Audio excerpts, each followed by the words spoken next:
இல்லையா அப்படின்னு ஒரு பக்கம். வேதனை இல்லாம சாதனை கிடைச்சிருமா? சும்மா கிடைச்சிருமா? எல்லாம் சுக்கு மாதிரி சாதனையே அப்படிங்கிற அணி ஒரு பக்கம். சரி, இப்போ பேச்சாளர்கள்ட்டே கேட்டுருவோம்.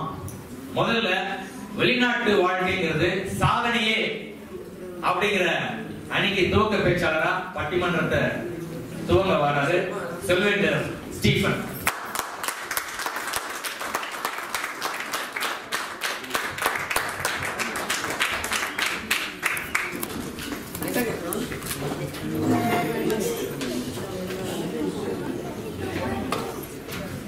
அவையோர் அனைவருக்கும் மாலை வணக்கத்தை தெரிவித்துக் கொள்கின்றேன். சொல்வேந்தர் சொந்தங்களே, இந்த மேடையை அலங்கரித்துக் கொண்டிருக்கின்ற நற்றமிழ் நாயகர் பட்டிமன்ற நடுவர் அவர்களே, இந்த கத்தார் நாட்டுக்கு வந்து பல சாதனைகளை படைத்து சிறந்த பேச்சாளர்களாக இந்த மேடையில் அமர்ந்திருக்கின்ற எண்ணணி பேச்சாளர்களே, எண்ணணி பேச்சாளர்களே, அனைவருக்கும் வணக்கம். நடுவரையா, எனக்கு ஒரே குழப்பமா இருக்கு நடுவரையா. நான் ஒரு தெளிவோட வந்தேன், வெளிநாட்டு வாழ்க்கை சாதனையே அப்படின்னு ஒரு தெளிவோட வந்தேன். ஏன்னா நீங்களும் ஒரு சாதனை நாயகர், இந்த அவையில எத்தனையோ சாதனை புரிந்தவங்க அமர்ந்திருக்காங்க சாட்சிகளாக. அதனால ஒரு தெளிவோட வந்தேன். ஆனா சாதனைகளை படைத்த எதிரணி பேச்சாளர்கள் வேதனையில் பேச வந்திருக்காங்களே, எதனால எனக்கு ஒரு சந்தேகமா இருக்கு. இப்போ வந்து ஒரு தொம்மையெல்லாம் வந்து 10 வருடமா கத்தார்ல பாதுகாப்பு அதிகாரி சாதனைகளை படைத்திருக்காரு. அதுக்கப்புறம் பார்த்தீங்கன்னா சகாயமாலா அவர்கள் தமிழ் ஆசிரியை 18 வருடம் சாதனை, பறை அடிக்கிறது, சிலம்பம், அவங்க வீட்டுக்காரர் பாடு திண்டாட்டம், அவங்களும் பல சாதனைகளை படைத்தவங்க. பஷீர் ஐயா தமிழ் புலவர், சமூக ஆர்வலர், இப்படி பல சாதனைகளை படைத்து. நீங்க எத்தனை வருடம் ஐயா? நீங்கள் 27. இத்தனை வருடங்கள் சாதனை புரிந்துட்டு வேதனையில் பேச வந்திருக்காங்களா? இது என்ன? ஒருவேளை ஊர் கண்ணு பட்டு நினைக்கிறாங்களா? இல்லன்னா ஊர்காரங்க கோயில் கூட நன்கொடை வாங்கிறான்னு நினைக்க வச்சுக்காங்களா? ஒண்ணுமே புரியல நடுவர்களே. இருக்கலாம், பாப்போம் போக போக எப்படி வருதுன்ட்டு. என்ன வளம் இல்லை இந்த திருநாட்டில், என் கையை ஏந்த வேண்டும் வெளிநாட்டில். சொந்த பக்கமே பந்து அடிக்க நினைக்காதீங்க, பாட்டை நல்ல கவனிங்க. என்ன வளம்? எண்ணெய் வளம். எண்ணெய் வளம் இல்லை நம்ம திருநாட்டில், கொஞ்சம் குறைவா தான் இருக்கு.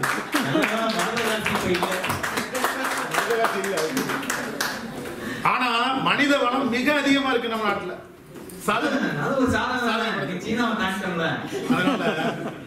மனித வளம் அதிகமா இருக்கு, படிப்புக்கு ஏற்ற வேலை இல்லை, வேலைக்கு ஏற்ற ஊதியம் இல்லை, வறுமையில வாடுறாங்க குடும்பம். நம்ம நாட்டுல வந்து நம்ம வெளிநாட்டுக்கு வர வேண்டிய ஒரு சூழ்நிலை, நம்ம அங்க வந்து வேலை பார்த்து நம்ம பொருளாதாரத்தை உயர்த்த வேண்டிய ஒரு சூழ்நிலை இருக்கிறதுனால நம்மளாம் வெளிநாட்டுக்கு வந்திருக்கோம். இதுல என்ன தப்பு இருக்கு?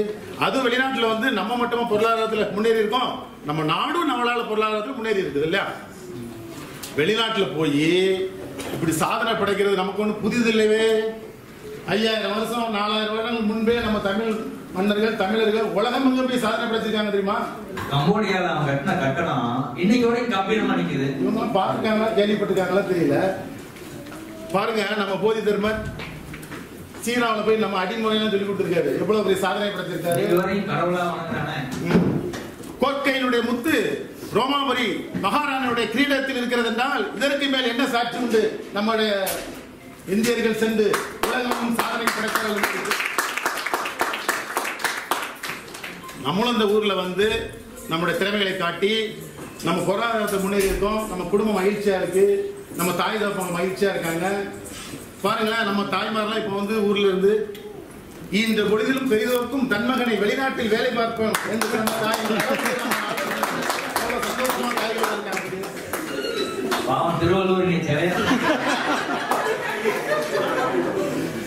அது மட்டுமல்ல நடுவர்களே, வெளிநாட்டுல வந்து நம்முடைய குணம் மாறி நல்ல குணம் வந்திருக்கு, நமக்கு நற்குணங்கள் பல வந்திருக்கு. பாத்தீங்களா, ஊர்ல இருக்கும்போது வாக்கியா தகராறு, வரப்பு தகராறு, ஒரு பரந்த மனப்பான்மையில குறுகிய மனப்பான்மை, கோபம், பொறுமை கிடையாது. ஆனா வெளிநாட்டுல வந்து நமக்கு வந்து ஒரு நல்ல குணங்கள் வந்திருக்கு.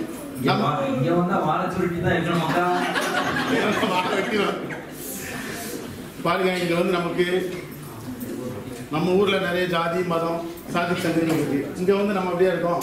தமிழ் சங்கம் வைத்து நம்ம எல்லாம் ஒரே குடும்பமாக ஒன்றாக இணைந்து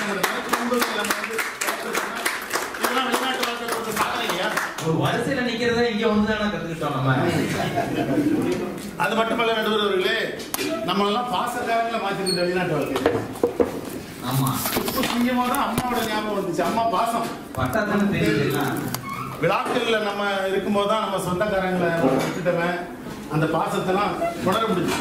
இங்க வந்து பாருங்க, பாசக்காரங்களை நம்ம குடும்பமா தமிழர்கள்லாம் ஒன்னா இணைந்து சொல்ல வேண்டும் பயணிக்கிறோம்னா நமக்கு பாசத்தை கற்றுக் கொடுத்தது வெளிநாட்டு வாழ்க்கை இல்லையா? சாதனை தானே. எவ்வளவு பெரிய சாதனை பண்ணுங்க. அது மட்டுமா, வெளிநாட்டுல வந்து நம்ம பல நாட்டு மக்களோட சேர்ந்து பணிபுர முடியும். இந்த பாருங்களேன், நான் தூத்துக்குடி மாவட்டத்தை விட்டு வெளியே வந்ததே கிடையாது. இப்போ நமக்கு உலகமெங்கும் நண்பர்கள் இருக்காங்கன்னு பார்த்தீங்கன்னா, ஹூஸ்டன் டெக்சாஸ்ல 2 குடும்பம் நமக்கு ரொம்ப வேலை கொடுத்துச்சு. அது வேற குடும்பம் தானே. அது மட்டும் இல்லாத ஐரோப்பாவுக்கு போகும்போது கூட்டாளி ஒருத்தர் எங்க வீட்டுல தான் தங்கணும் அப்படின்னு சொல்லிட்டாரு ஐரோப்பாக்காரர். அந்த அளவுக்கு உலகமெங்கும் நண்பர்கள் வருவார்களே. இது மட்டுமா, தாய்லாந்துல கூட நமக்கு நண்பர்கள் இருக்காங்க தெரியுமா? உங்களை மாதிரி என்னமே அழகான இளைஞர்களுக்கு நண்பர்கள் இருக்கு இயற்கை தானே. பெண் நண்பர்கள் கொஞ்சம் கவனமா தான் பேசுறேன், அவங்க வேற வந்திருக்காங்க. அது சரி. அது மட்டுமல்ல, வெளிநாடுகள் வந்து நம்முடைய உணவு முறைகளை வெளிநாட்டுக்காரங்க சாப்பிடுறாங்க. நம்மளும் வந்து வெளிநாட்டு உணவுகளெல்லாம் சுவைக்கக்கூடிய ஒரு வாய்ப்பு கிடைச்சிருக்கு. பார்த்தீங்களா, இந்தோனேசியா நண்பர் ஒருத்தர் வந்து ஒரு இனிப்பை கொண்டு வந்து கொடுத்தாருங்க. அதை தின்னு பார்த்தா நம்மளோட ஓலக்குளத்துட்டேன் அவங்க சோளத்தட்டையை வச்சு செஞ்சிருக்காங்க. அது மட்டுமா, பிலாஃபில், குனாஃபா, கபாப்பு, மஜ்பூ, மந்தீஸ், இந்த தொம்மையெல்லாம் இருக்காருல்ல, ஊருக்கு போகும்போது அங்க போய் குனாஃபா இருக்காரு. அது மட்டும் இல்ல, மாப்பிள்ள மந்தி மந்தி சொல்றாரு. சுட்ட கோழி நூல்ல 10 ரூபாய்க்கு தள்ளுபடி 2 கோழி அடிக்கிறது. அப்புறம் இங்க வந்து வேதனை வேதனை. இதெல்லாம் சாதனை இல்லையா? பல நாட்டு உணவுகளை ஒன்றது சாதனை இல்லையா? நடுவில் படத்துல மணிமேல் துபாயில இருந்து முயற்சி பண்ண வருவாங்க. பேச்சாளர்களுக்கும் எதிரணி பேச்சாளருக்கும் முதற்கு என்னுடைய வணக்கத்தை தெரிவித்துக் ஒரு நாள் 7 நாள் போல செல்லும் சென்றால் மறுநாள் வைத்து இயங்குவோருக்கு 1269 குரல். வெளியூர் போனவர் திரும்பி வரும் நாளை நினைத்து இயங்குவோருக்கு ஒரு நாள் 7 நாள் போல மெல்ல நகர்கிறது. சொர்க்கமே என்றாலும் அது நம்மூர போல வருமா? ஆனா என்னாடு என்றாலும் அது நம் நாட்டு கீழாகுமா? அருமை தலைவர், தீர்ப்பு நம்ம பக்கம் தான். நீங்களே பாத்தீங்க, பாட்டு பிடிச்ச பாட்டு தம்பி, அதுக்காக பாடுங்க. ஐயா, உங்ககிட்ட என்னுடைய வேதனையை நான் சொல்லணும். நான் முதல்ல எப்படி துபாய்க்கு போனேன்னா, எங்க அம்மாவுடைய திருமங்கலத்தை வருமானம் வைத்து ஒரு 70,000 ரூபாய் அதிலிருந்து வாங்கி முகவட்டை கட்டி அதுக்கப்புறம் தான் துபாய் வந்து சேர்ந்தேன். துபாய் போனா ஒரு 65 செவுட்ல தங்க இருக்கு. சரி, சொல்லிட்டு ஒரு 8 பேர் தங்கக்கூடிய ஆளு. ஒரே அறையில 8 பேரு. ஆமா, அது எனக்கு வந்து மேல்கட்டு நம்ம ரொம்ப ராசியான ஆளு. அதனால இப்போ மேல்கட்டு தான் கிடைக்கும். மேல்கட்டுனா இந்த சின்ன பிள்ளைய படுக்கிறதுக்கு 2 வச்சிருப்பாங்களே மேலே, அதுவா? அதே மாதிரி மேல்கட்டு இரவு வந்து கழிவறைக்கு போகணும்னா கூட ஏணி வழியா இறங்கி தான் கழிவறைக்கு போனோம். போகும்போது 4 நாள் வலிக்கு தலையில் விழுந்து. ஆனா இதெல்லாம் எங்க சாதனை சொல்லுவாங்க. வேற இருந்து கீழே விழுந்தது, நீங்க கீழே விழுந்தது அவங்களுக்கு சாதனை இருக்கா? இப்போ ஊர்ல பாத்தீங்கன்னா எங்க அம்மா என் தங்கி ஒரு அறையில, நான் ஒரு அறையில, எங்க அண்ணன் ஒரு அறையில, ஏன்னா தங்கினா ஒரு அறையில படுத்து விழுந்தோம். ஆனா இங்க வந்து ஒரு இடம் இருக்கு, அதான் ஒரு அறை தான் கொடுப்பாங்க. மண்ணடியில கைத்துக்கட்டுல போட்டு படுத்துக்கிற சுகம் இருக்கு. நானும் மத்தியான நேரம் தூங்கியிருக்கேன். சாயங்காலம் 6 மணி 7 மணி அந்த அளவுக்கு சுகமா மறுநாள் காலையில காலை உணவுக்கு போனோம். பட்டமா இருக்கு கையில கொடுத்தாங்க. என்னன்னு எனக்கு தெரியல. அப்புறம் பக்கத்துல ஒரு தேநீர் கோப்பை இருந்தது. பார்த்தா சப்பாத்தி மாதிரி இருக்குன்னு பார்த்தா சப்பாத்தி இல்லை. சரி, இப்போ பிச்சு தின்னு பார்ப்போம் அப்படின்னு கொஞ்சம் தின்னு பார்த்தேன். தின்னு பார்த்தா தொண்டை கீழே வர மாட்டேங்குது, வெளியே வர மாட்டேங்குது. என்ன கேட்டா அதான் புதுசா. கடைசியில பார்த்தா அத போதும் வச்சு அதுக்கு கூட தான் சாப்பிடுறேன். முதல்ல சாப்பிட்டா தொண்டையில விக்கி கொடுக்கல. ஆமா. இப்போ நீங்க நம்ம ஊர்ல வந்து என்ன சாப்பிடுறீங்க? பூரி, பொங்கல், இட்லி, தோசை நமக்கு பிடிச்சதுதான். ஆனா பல நாள் அங்க பட்டி எடுத்து காலை உணவே எனக்கு கிடையாது. ஏன்னா அந்த பூசை திரியவே முடியாது. அந்த அளவுக்கு இருக்கும். என்ன பண்றது? கொழும்பு கொழும்புன்னு இருக்க வேண்டியது. ஆனா நான் எதிரே வந்து கேட்கிறேன், உங்களுக்கு பசியா என்ன தெரியுமா? பசியை நீங்க இது அறிஞ்சிருக்கீங்களா? ஏன்னா இவங்கெல்லாம் நினைக்கிற நேரம் கிடைக்கிறத சாப்பிடுறாங்க. ஆனா நம்ம அப்படி இல்லை. நம்மளுக்கு 3 வேளை சாப்பாடு. இதனால ரொம்ப கஷ்டம். இது விடுங்க, ஒரு பண்டிகை, ஒரு கல்யாணம் இருக்கு, ஏன் ஒரு இறப்புக்கு கூட நம்மளால கலந்துக்க முடியாது. பணத்தை மட்டும் அனுப்பி வச்சுட்டு பேசாம இருக்காங்க. எதுக்கு அப்படின்னா, இப்போ ஒரு பண்டிகை, ஒரு பிறந்தநாள், ஒரு திருவிழா, இதெல்லாம் வந்து நம்ம ஊர்ல புது துணி எடுக்கிறோம். ஆனா இங்க பழைய துணியை தான் புது துணியா நாங்க பயன்படுத்திக்கணும். ஏன்னா அந்த காலத்துல நம்ம சேமிச்சு ஏதாவது ஒரு வீட்டுக்கு அனுப்ப முடியாதா அப்படிங்கிற ஒரு ஏக்கம் நமக்கு. 200 ரூபாய் அனுப்பி விட்டா சந்தோஷம் தானே நமக்கு. ஆமா, ஏன் நிலைமை எப்படின்னா, எங்க அப்பா நிலைமை இதோட கொடுங்க. அவரு வெளியூர்ல தான் இருந்தாரு. அவரு வந்து கடிதம் அனுப்புவாரு. கடிதம் அனுப்பும்போது அதான் நாங்க பல நாள் திரும்ப திரும்ப அதெல்லாம் படிச்சிருவோம். படிச்சு அது மறுபடியும் கடிதம் வர வரைக்கும் நாங்க வந்து அந்த கடிதத்தை படிச்சிருக்கோம். அந்த கடிதத்தை என்ன செய்வோம்னா, ஊர்ல ஒரு மூலையில ஒரு கம்பியை தொங்க விட்டு அதுல சேமிச்சு வைப்போம். அந்த ஜன்னல் கதவுல தொங்க விட்டுருப்பாங்க. தொங்க விட்டு சேமிச்சு வைப்போம். ஏன்னா அடுத்த 1 வருஷத்துக்கு 2 வருஷத்துக்கு கடிதம் வந்து எங்கிட்ட பேசிக்கிட்டே இருக்கும். ஆனா இப்ப கடிதம் இல்ல. ஆனா அந்த கம்பி வந்து எங்க அப்பாவோட நினைவுகள் வந்து எங்களுக்கு சொல்லிட்டே இருக்கு.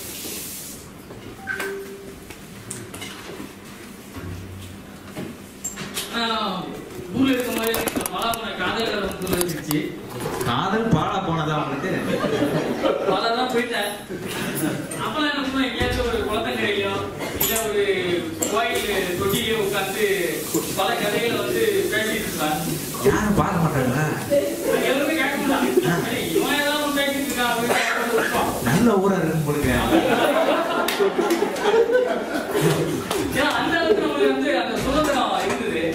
ஆனா வெளிநாட்டுக்கு வந்ததுக்கு அப்புறம் நேரம் இப்ப நம்ம மணி இங்க வந்து 9 மணிக்கு வைங்க, வீட்டுல வந்து இப்போ 11:30 மணி. வீட்டுக்கு போன் பண்ணா என்ன ஆகும் நிலைமை யோசிச்சு பாருங்க. அந்த மாதிரி இருக்குது. ஆனா காலையில வேலைக்கு போனா சாயங்காலம் தான் வரும். அதனால இது பேசுறதுக்கு வந்து நேரம் வந்து கிடையாது. எங்க அறையில வந்து ஒரு கணினி ஒன்று இருக்குது. அந்த கணினில தான் எல்லாரும் நம்மளுக்கு வேற கால பிரச்சனை வேற. அதனால மெதுவா தான் பேசணும். மெதுவா பேசும்போது என்ன கேட்கணும் இருக்கான். பக்கத்து வீட்டுல படுத்துருக்கவனுக்கு இது கொஞ்சம் அந்த முடங்கும் போது அவனுக்கு கொஞ்சம் இதாகும். போறாம தம்பி, அவனுக்கு காதலி கிடைச்சிருக்க மாட்டான். ஆமா, பல பேர் அப்படிதான் அலையலாம். ஆமா, நீ காதல் பண்றது எங்க எல்லாம் கிடைச்சா போய் வெளியே பேசல அப்படிமா. இதனால பல சண்டை. கடைசியில நம்ம காதல்னாலே சண்டை வரும். சண்டை வரும்போது அழுக வரும். அழுக வரும்போது யாரும் சொல்லிடலாம் முடியும், தலைவலிக்கு தான் சொல்லிடலாம். ஆனா அதனால நம்மளுக்கு ஆறுதல் சொல்ல முடியாது. காதலிக்கும் போதே சண்டை வந்துருச்சா? வருந்தில்லை. எனக்கு அனுபவம் இல்லை. சரி, இதுதான் விதி போலாம். சரி, கல்யாணம் முடிஞ்ச பிறகு கொஞ்சம் நிம்மதியா இருக்கலாம்னு பார்த்தா, கல்யாணம் முடிஞ்ச பிறகு நிம்மதியா?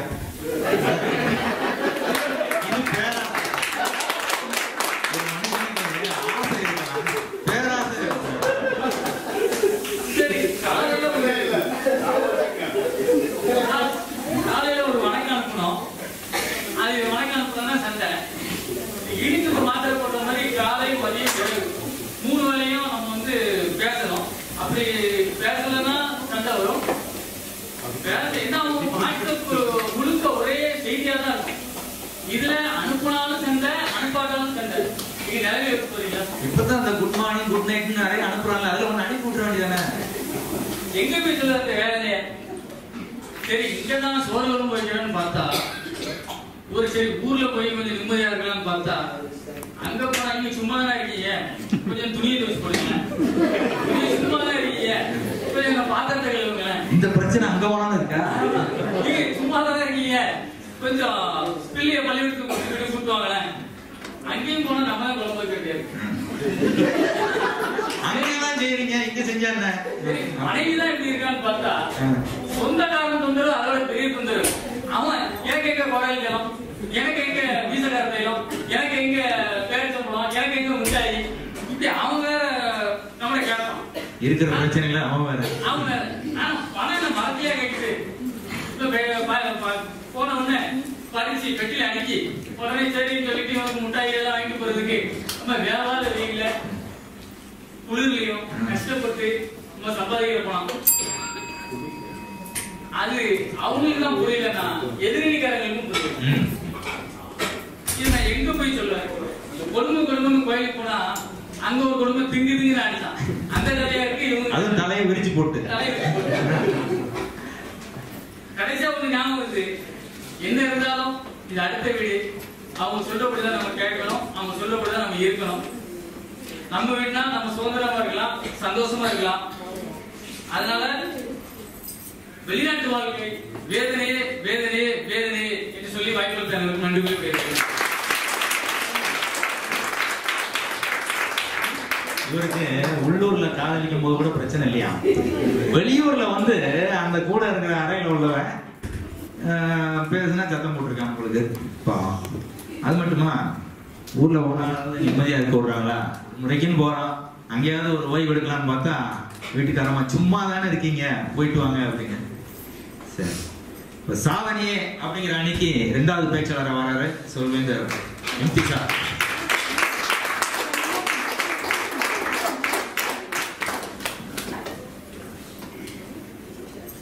தாய்மொழி தந்த சொந்தங்களாக வீட்டிற்கும் அவையோருக்கும் தமிழை என் மூச்சு என்று செயற்பட்டுக் கொண்டு தன் பேச்சிலும் பறைசாற்றும் கட்டுமன்ற தலைவர் ஐயா அவர்களுக்கும் வேதனையோடையே வாழ்ந்து அந்த காலத்தை கழிக்க போற வேதனையாளர்களுக்கும் சாதனையாளர்களாக வீட்டிருக்கக்கூடிய எண்ணணிக்கும் மாறி வந்தனர். ஐயா, எனக்கு ஒரு சந்தேகம். நம்ம தலைப்பு வெளிநாட்டு வாழ்க்கை வேதனையா சாதனையா, அப்படித்தானே? அப்படித்தான் நான் இது வரைக்கும் நினைச்சுக்கிட்டு இருக்கேன்.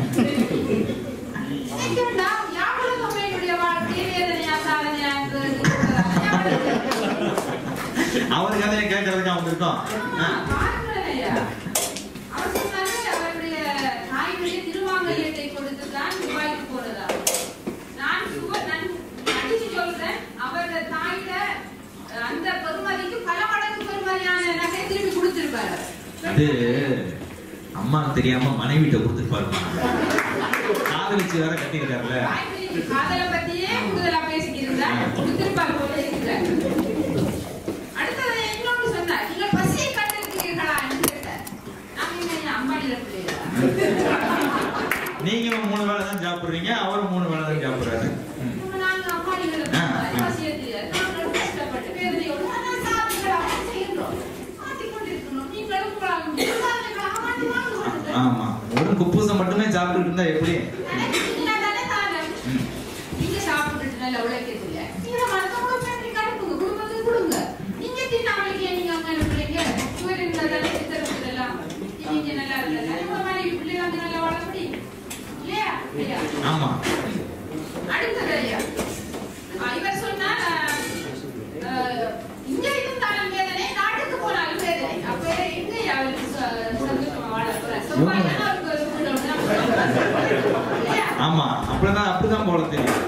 இங்கேயும் வாழ தெரியல, அங்கேயும் வாழ தெரியல, என்ன பிரச்சனை உங்களுக்கு?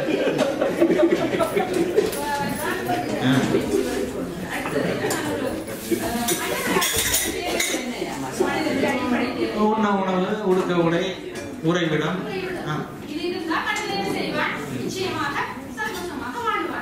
அப்ப நாங்க நல்ல ஒரு வீடையும் நல்ல ஒரு வசதியான வாழ்க்கையும் அப்படியே கட்டி கொண்டு போகக்குள்ள வழக்கான ஒரு கவிதை எப்படின்னு சொன்னா, எங்கள் ஒழுகிய குடிசை ஓடானது, கிழிந்த உடை சீரானது, எங்கள் அக்கா தங்கையின் கல்யாண பத்திரிகை, எங்கள் அக்கா தங்கையின் கல்யாண பத்திரிகை இந்த ரியால் திர்ஹம் டாலர்கள் திரும்பிய பிறகுதான் அச்சானது.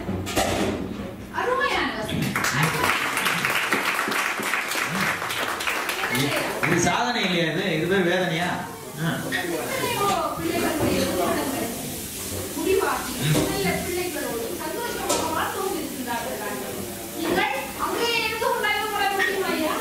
கண்டிப்பா முடியாது. கடனை உடனே வாங்கி தான் ஆகணும் அங்க இருந்தா. அதே சமயத்துல அங்க இருக்கேன்னு நீங்க வாரீங்க. அங்கே இருந்திருக்கலாமே வேதனை வேதனைன்னு சொல்லி நான் போட்டு டிக்கெட்டை போட்டு இவ்வளவு கஷ்டப்பட்டீங்க வேதனை 10 வருஷமா இங்க இருந்துட்டு போகவும் மாட்டாங்க. ஆனா வேதனை அடுத்தது இன்னொரு அது வந்துமா ஊர்ல பஞ்சம் வந்துச்சுன்னா அடுத்த ஊருக்கு பஞ்சம் முளைக்க போவாங்க. போயிட்டு அங்க கொஞ்சம் காசு பணம் சேர்த்துட்டு பழையபடி இந்த ஊருக்கே வந்துடுவாங்க. அந்த மாதிரி நம்ம ஊர்ல வேலை வெட்டி கிடைக்காதவங்க நம்ம மாதிரி ஆளுங்க இங்க வந்துட்டு சம்பாதிச்சு பணத்தை முடிஞ்ச அளவு வெளியே அனுப்புறோம். நாட்டு பொருளாதாரத்துல இது ஒரு பெரிய பங்கு இல்ல.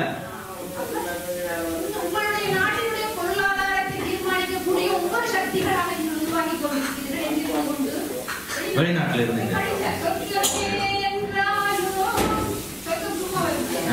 பாட்டு மட்டும் நல்லா பாடுறாரு.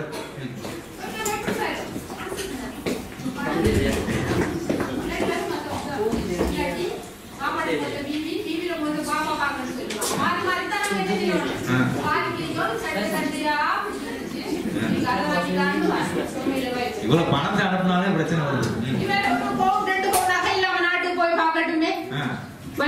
மனைவி விடுவாவா? நம்ம என்னுடைய மனைவி வீட்டுக்குள்ளேயே விட மாட்டாங்க. அந்த மாதிரி திருப்பி போய்த்துருங்கன்னுவா. சரி ஒரு மாதம் சொல்லி நாட்டுக்கு போய் தர்றாங்க.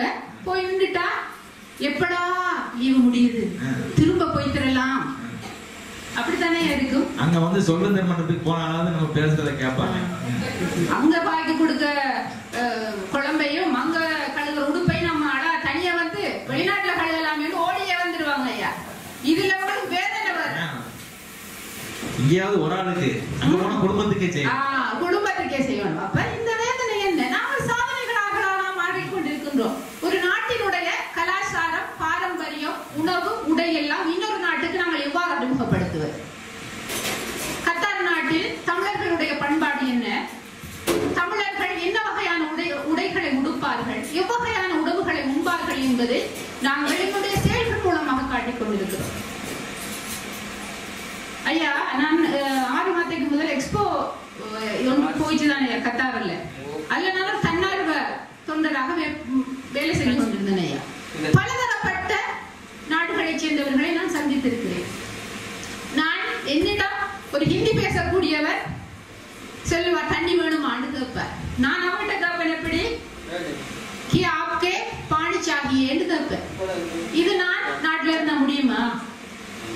ஹிந்தியை ஒரு மாற்று மொழியை நாங்கள் எங்கு கற்றுக்கொள்கின்றோம்? நாட்டுல டிகிரி முடிச்சு பிஹெச்டி முடிச்சா கூட எங்களால் ஆங்கிலம் பேச முடியாது. ஒத்துக்கிறீங்களா ஐயா? நிச்சயமா ஒரு மொழியை கத்துக்கிறதா சும்மாவா? அது எவ்வளவு பெரிய சாதனை. இன்னொரு ஆளோட நாங்க பேசத்தான் மொழிகள் என்ன செய்யும்? வளரும். உலக ஒற்றுமை என்பது என்ன ஐயா? தொடர்பாடல் வேணும்ல முதல்ல. அது எப்படி உருவாக்கும்? உலக ஒற்றுமை என்பது மிகப்பெரிய ஒரு சாதனை. அந்த சாதனையை நாங்கள் எங்கு உருவாக்கி கொண்டிருக்கிறோம் ஐயா? வெளிநாட்டுல வாழ்ந்தா முடியும். அப்ப எப்படி அது வேதனையாக மாறும்? நீங்க வேதனையே பேசிக்கிட்டு இருந்தீங்கன்னு சொன்னா வேதனை தான் வாழ்க்கை. இன்பமும் துன்பமும் இணைந்ததுதான் வாழ்க்கை இல்லையா?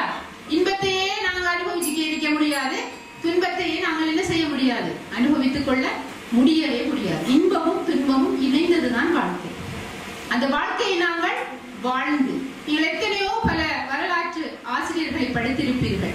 அவர்களுடைய வரலாறுகளில் வேதனைகள் இருக்கும். ஆனால் வேதனைகளை மட்டும் அவர்கள் பேசிக் கொண்டிருந்தால் இன்று விண்ணகத்தில் ஏவுகளை விட்டிருக்க முடியுமா? முடியாது.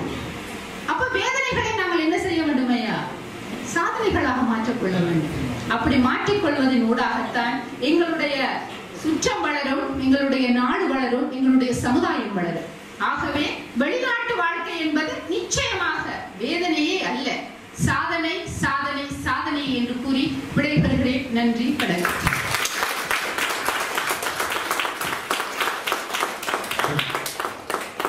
யாருக்கு சரியான பதிலடி கொடுத்தாரு. நாட்டு பொருளாதாரத்துக்கு ஒரு பங்கு வகிக்கிறோம், நம்மளான ஒரு பங்கு கொடுக்கிறோம் அப்படின்னா அது சாதனை தானே. நிச்சயமா சாதனை தான். வேதனையே அப்படிங்கிற அன்னைக்கு அடுத்த பேச்சாளராக வர்றாரு சொல்வேந்தர் சகாயமாலா.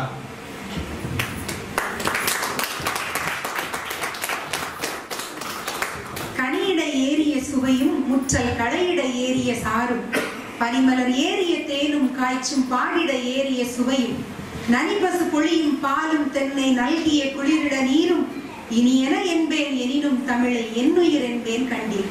முத்தமிழ் அன்னைக்கு எனது முதற்கண் வணக்கத்தை தெரிவித்துக் கொண்டு துலாக்கோல் போல் வீச்சிருக்கும் நடுவர் அவர்களுக்கும் இரு அணி பேச்சாளர்களுக்கும் மற்றும் அவையோர் அனைவருக்கும் இந்த கனிவான தமிழ் வணக்கத்தை தெரிவித்துக் கொள்கிறேன்.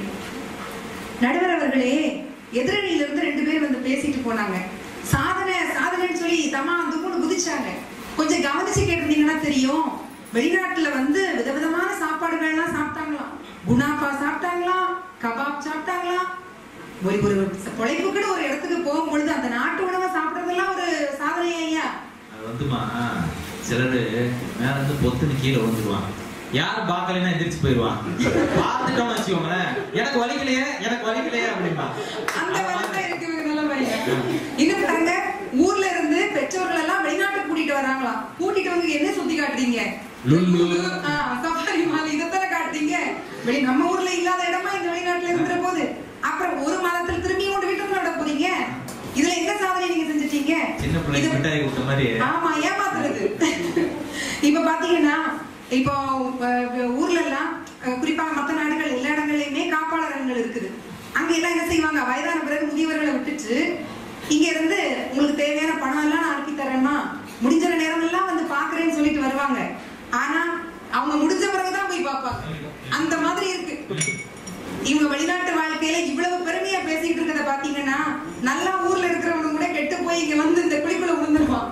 ஏன்னா இவ்வளவு சாதனை புரியலாமான்னு சொல்லி உறவுகளை எல்லாம் பிரிஞ்சு போய் இங்க வந்து நின்னாங்கன்னா அவங்க நிலைமை எப்படி இருக்கும் நடுவர்? நானும் கெட்டு அடுத்தவரையும் கெட்டு விட்டுது. அதுதான் இவங்க சொல்றதெல்லாம் பார்த்தா உண்மையிலே யாருமே நம்பாதுங்க.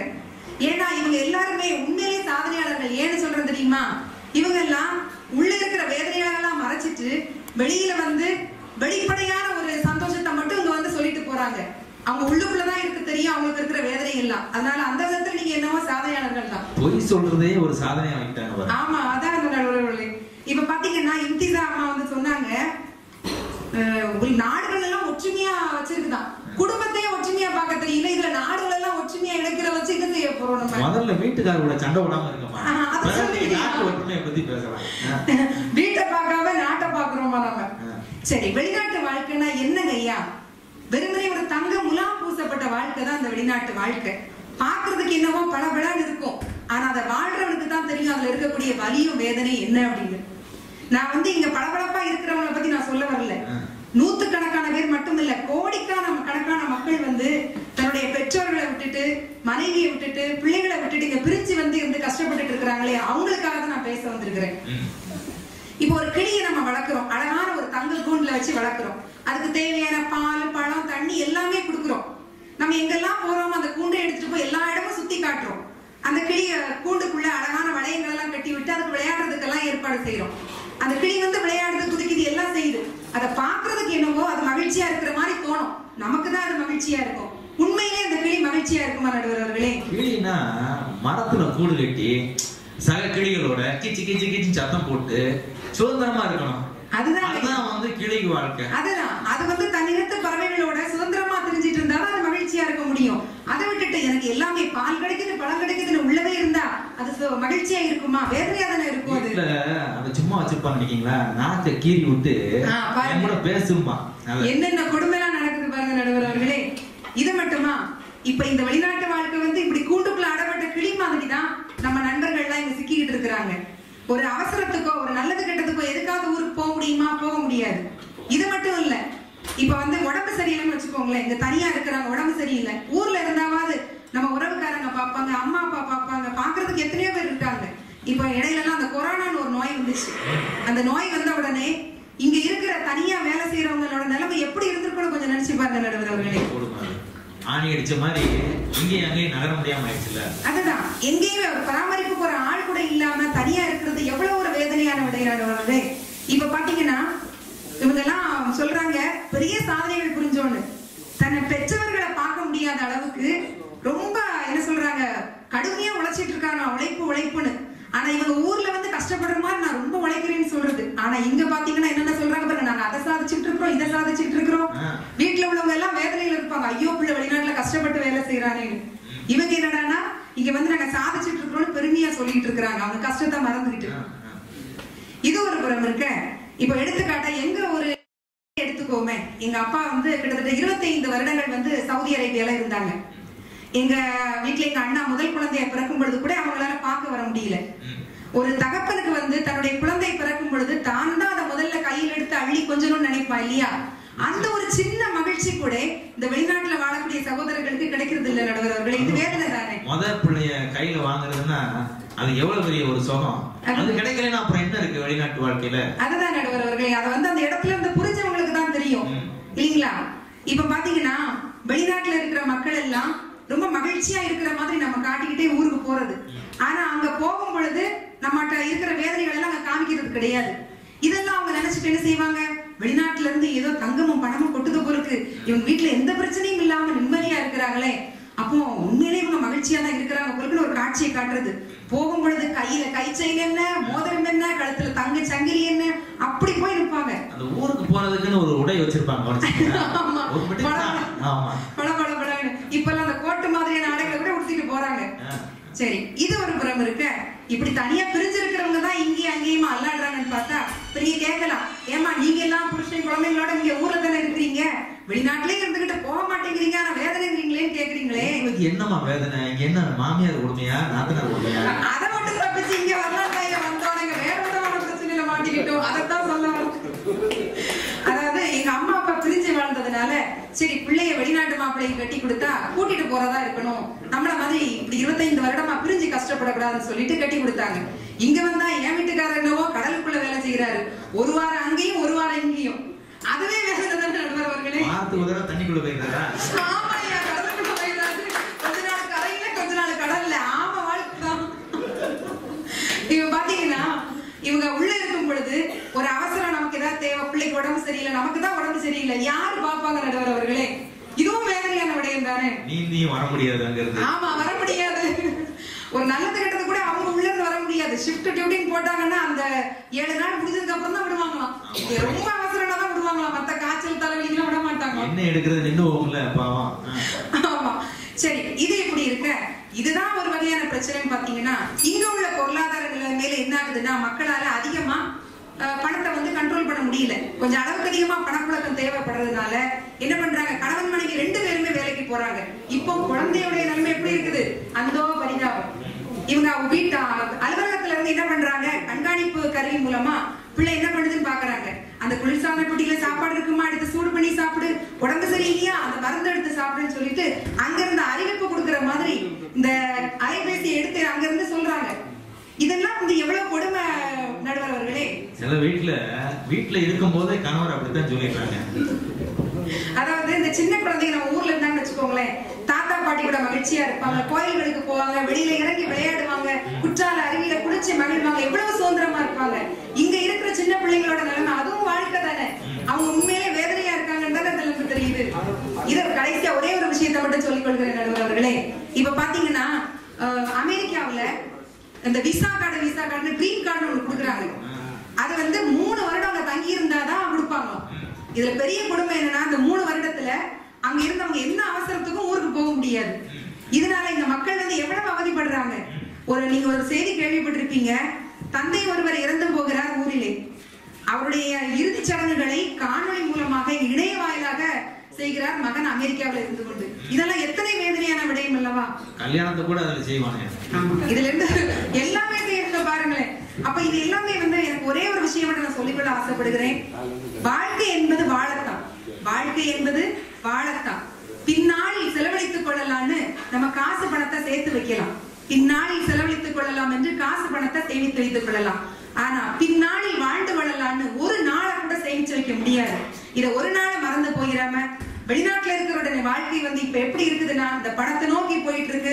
சூழ்நிலைகளை சந்தர்ப்பங்கள் அதுக்கு சாதகமா இருக்கிறதுனால மக்கள் அதை உணர்ந்து செயல்பட்டாங்கன்னா வளமா வாழலாம்னு சொல்லி இந்த பட்டிமன்ற தலைப்பில் இங்க கொடுத்த தலைப்பிற்கு வெளிநாட்டு வாழ்க்கை வேதனையே வேதனையே என்று சொல்லி வாய்ப்பளித்தமைக்கு நன்றி கூறி நல்தீர்ப்பு வழங்குமாறு நன்றி, வணக்கம்.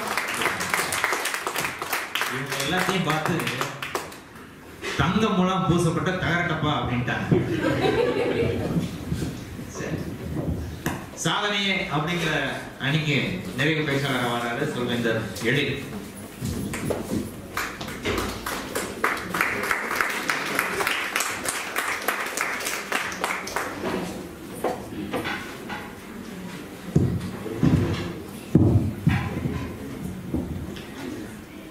பட்டிமன்றத்தை மிகவும் ஆர்வத்தோடு ரசித்துக் கொண்டிருக்கும் எனது அருமை பார்வையாளர்களே,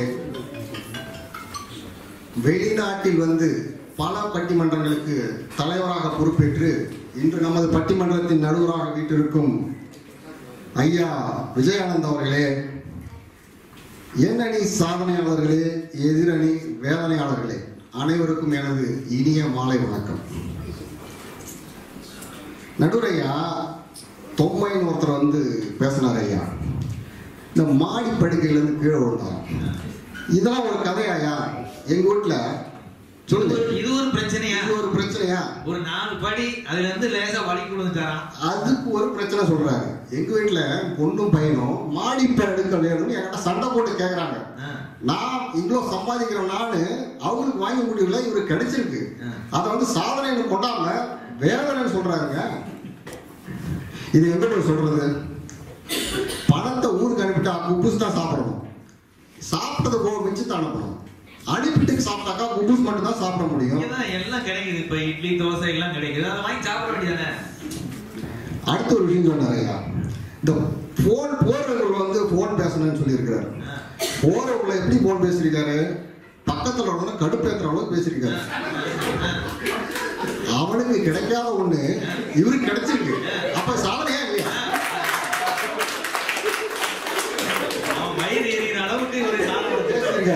அப்ப கிடைக்காத ஒருத்தன் பார்வையில் இவர் சாதனையாளர் தானே. அதை வந்து வேதனையில பேசினா எப்படி நம்ம ஒத்துக்க முடியும்? அதாவது அடுத்து நம்ம சகோதரி சகாயமால வந்தாங்க. நம்ம வாழறது எதுக்கு? சாப்பிடுறதுனாங்க. சரிங்க, சாப்பிடாம வேற என்ன பண்ண போறீங்க? சாப்பாடாங்க முக்கியம், வேற என்ன பண்ண போறீங்க? சாப்பிடாம எதை செஞ்சு என்ன பண்ண போறீங்க? சாப்பாடுன்றது ரொம்ப முக்கியம். எங்க அணித்தலைவர்கள் எளிய பேச்சாளர்கள் எல்லாம் சொன்னாங்க. அதுக்கப்புறம் இன்னொரு விஷயம் சொன்னாங்க, அப்பா அம்மாவை இங்க கூப்பிட்டு வந்துட்டா அது என்ன பெரிய சாதனையா? சரி, அப்பா அம்மாவை செவ்வாய்க்கிரத்தை கூப்பிட்டு வாங்களேன், அது சாதனையா? அப்பா அம்மாவை நம்ம சம்பாதிச்சு வெளிநாட்டு கூட்டு வந்து 4 இடங்களை காமிக்கிற சாதனை தாங்க. சாதனையா இல்லையா? சரி, எங்க கூட்டு போகணும் சொல்லுங்க, அங்க கூட்டு போவோம். சாதனை எதை சொல்லுவீங்க நீங்க? வானூர்தியில வயசானவங்க வர்றது அது ஒரு எவ்வளவு பெரிய ஆனந்தம், எவ்வளவு சந்தோஷம் ஐயா. போகும்போது அவங்க முகத்துல எவ்வளவு ஒரு சந்தோஷத்தை பார்க்க முடியும் நம்மளால. அதாவது வேதனைன்னு சொல்லிட்டு நாங்க வேதனையை மறந்துட்டு வாழணும். சரி, வேதனையை ஞாபகம் வச்சுங்க. என்ன பண்ண போறீங்க? வேதனையை ஞாபகம் வச்சா உடம்பு தான் கெடும், வியாதி தான் வரும். ஞாபகம் வச்சுங்க. நாங்க வேதனையை கடந்து வாழுங்கன்னு சொல்றோம். நீங்க வேதனையை ஞாபகம் வச்சுக்கிட்டே இருங்க. என்ன பிரயோஜனம்? ஊர்ல எல்லாம் கஷ்டப்படுறோம் அப்படின்னு சொல்றாங்க. பிள்ளைங்க முகத்துல சந்தோஷம் பார்க்கறத விட வேற என்னங்க சந்தோஷம் இருக்குது? இங்க ஒரு அப்பா கஷ்டப்பட்டு எல்லாத்தையும் சம்பாதிச்சு ஊருக்கு அனுப்பி பசங்களை பெரிய ஆளாக்கி அந்த பசங்க முகத்துல சந்தோஷம் பாக்குறானே, அதை விட பெரிய சாதனை என்ன இருக்க முடியும்? அதுக்காக தான் வந்தது. நம்ம பெரிய பெரிய பள்ளிக்கூடத்தெல்லாம் சேர்த்து படிக்க வைக்கிறாங்களே, அது சாதனை இல்லையா? சாதனை இல்லையா? இவ்வளவு சாதனையில பண்ணிட்டு வேதனைன்னு பேசினா எப்படி இதெல்லாம் ஒத்துக்க முடியும்? ஊருக்கு போகும்போது நாங்கெல்லாம் வந்து பகட்டா வந்து வேஷம் போட்டுக்கிட்டு மேக்கப் போட்டுட்டு போறோம் அப்படின்னு சகாயமான சகோதரி சொன்னாங்க. அவங்க எப்படி போறாங்க? நீங்களும் மேக்கப் போட்டீங்களா? ஆமா, நம்ம நடுவர்களே, நம்ம கலர் வேற கொஞ்சம் இதுவா இருக்கோம்னா அதெல்லாம் போட்டு பண்ண வேண்டி இருக்கு. சகாயமான ஊருக்கு போகும்போது எப்படி போறாங்க நம்ம பார்க்கணும்.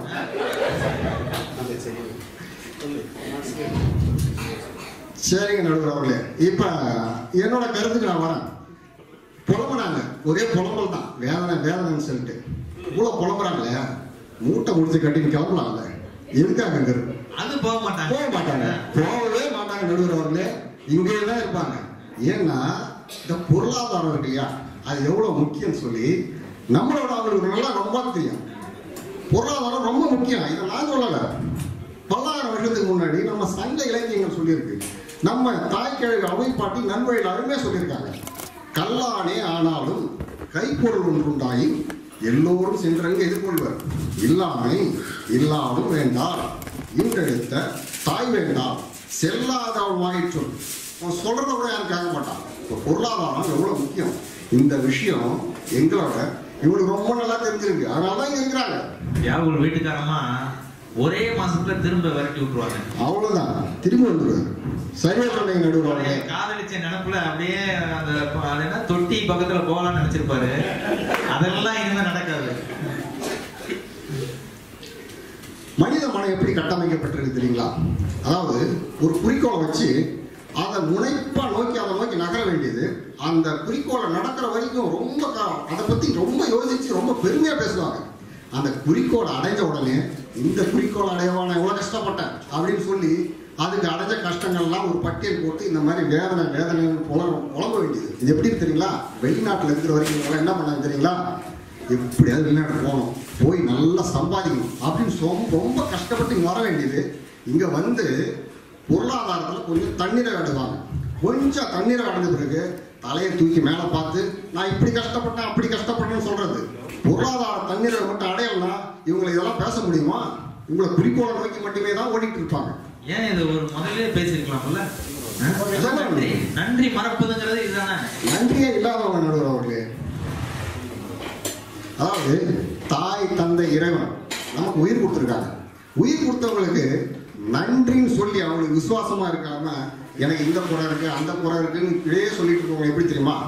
நமக்கு வாழ்வாதாரம் கொடுத்த இந்த வெளிநாட்டு வாழ்க்கைய போற்றி புகழனாலும் பரவாயில்ல, எங்களை மாதிரி சும்மா வேதனைன்னு பட்டிமன்றம் பேச வரக்கூடாது. அடுத்து இந்த நோகாம நொங்கு தின்றதுன்னு ஒண்ணு இருக்கு நடுவர் அவர்களே.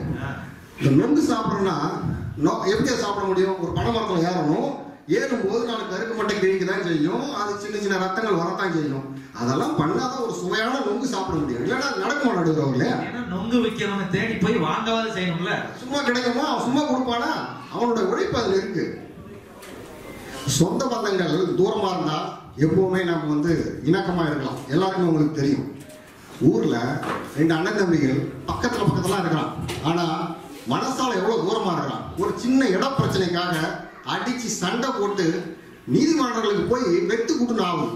இப்ப நீங்க ஊருக்கு போறீங்க, உங்க பங்காளிகள் சொந்தக்காரங்களை பாக்குறீங்க, வருஷத்துக்கு ஒரு முறை வராங்க, இவங்கிட்ட இதுக்கு பிரச்சனை அப்படின்னு சொல்லிட்டு அவனும் ஒரு இணக்கமா இருப்பான், நீங்களும் ஒரு இணக்கமா பேசுவீங்க, ஒரு தைல பாட்டில் கொடுப்பீங்க, ஒரு சென்ட் பாட்டில் கொடுப்பீங்க. உங்க உறவு பாதுகாக்கப்படுதுங்களே, அது இந்த வெளிநாட்டு வந்த வாழ்க்கையில வந்து ஒரு சாதனை நடுவுறவங்க. சாதனை வாசனை திரவியம் இருக்கு, அதுதான் பல நேரங்களில் கை கொடுக்கும். சொல்லுங்க, 10 ரியாலுக்கு வாங்கிட்டு போய் கொடுத்தா போதும், சந்தோஷம் போட்டுருவான்.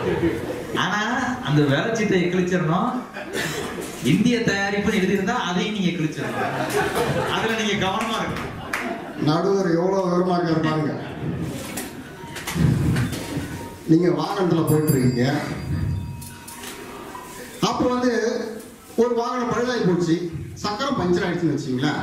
அதை பஞ்சர் போட்டு மாற்றும் போது உங்களுக்கு இங்க வேர்க்க தான் செய்யும். இந்த நாட்டினுடைய நிலைமை அப்படி. அதை மாற்றும் போது சின்ன சின்ன வேதனைகள் தான் இருக்கும். அந்த வேதனை சொல்ற நீங்க வெளிநாட்டுல வந்து ஒரு வாகனத்தை வாங்கி ஓட்டக்கூடிய அளவுக்கு ஒரு சாதனையாளராக இருக்கீங்களா? அந்த சாதனை பத்தி எங்கேயாவது சொல்றீங்களா? சின்ன சின்ன வேதனை மட்டுமே சொல்லிட்டு இருக்கீங்க. ஊர்ல மிதிவண்டி வாங்க முடியாத எத்தனை பேர் இங்க வந்து வாகனத்தை வாங்கி ஓட்டிட்டு இருக்கீங்க? சாதனையா இல்லையா? அது இந்த கடன் இருக்கிறவங்க எனக்கு கடன் இருக்கும்பாங்க. கடனை அடைச்ச உடனே அதை யார்ட்டையும் சொல்ல மாட்டாங்க. இந்த கடன் எல்லாம் நான் அடைச்சு விட்டேன் அப்படின்னு கடனை மட்டும் சொல்லுவாங்க, அடைச்சதை சொல்ல மாட்டாங்க. நடுவர்களே சரியா சொன்னீங்க.